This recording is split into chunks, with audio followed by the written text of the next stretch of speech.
আমি আসলাম বাবার বাড়িতে। আম্মু খুব অসুস্থ। আম্মু জানে না যে আমি খুলনাতে আসতেছি। না জানিয়ে রওনা দিয়েছিলাম, বাট আমার হাজব্যান্ড হচ্ছে পরবর্তীতে আমার আম্মুকে জানিয়ে দিয়েছে যে আমি খুলনাতে আসতেছি। এখানে হচ্ছে আব্বু খাওয়া দাওয়া করতে বসেছে। বিড়াল চলে যাচ্ছে। পরে দেখি যে বাচ্চা দুইটা টুকি মারতেছে। ও মা সহ দেখি দুইটা বাচ্চাও চলে যাচ্ছে।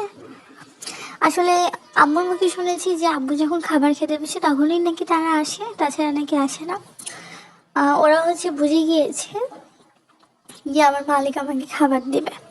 তো আব্বু হচ্ছে এখানে হচ্ছে তাদের জন্য ভাত রেডি করতেছিল, আর এরা হচ্ছে দেখেন পিছনে হচ্ছে ওর মা। আর এটা এ কি লক্ষ্মী, ওয়া খাবার দিবা না, খাবার দাও। ও হোগাটা দেখাই দিছে। যাক লজ্জা পাইছি পাওয়ার পরে। ঠিক আছে, খাবার না দিলে ওদিকে ফিরে থাকবো। এখন দিকে আব্বু হচ্ছে খাবার দিয়েছে, ওর মা হচ্ছে খাচ্ছে। আর আব্বু হচ্ছে ডাকতেছে, যা যা যা ওইখানে যা, ওইখানে খাবার আছে আয়। দেখেন আব্বুর পিস পিস কি সুন্দর চলে যাওয়া।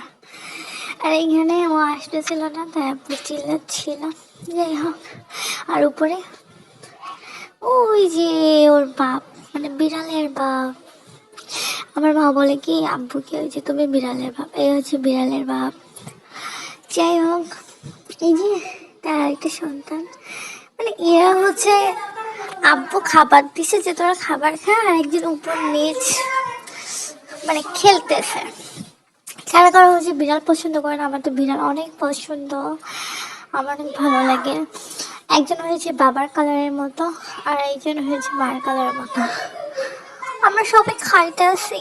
ওমা, তার স্বামীরা রাইখা সে খাচ্ছে, তার স্বামীরা দূরে, কোনো মায়া দয়া নাই। আসলে কি বাংলাদেশে ওই একই আইন, মহিলাদের রাজত্ব, পুরুষের কোনো রাজত্বই নাই।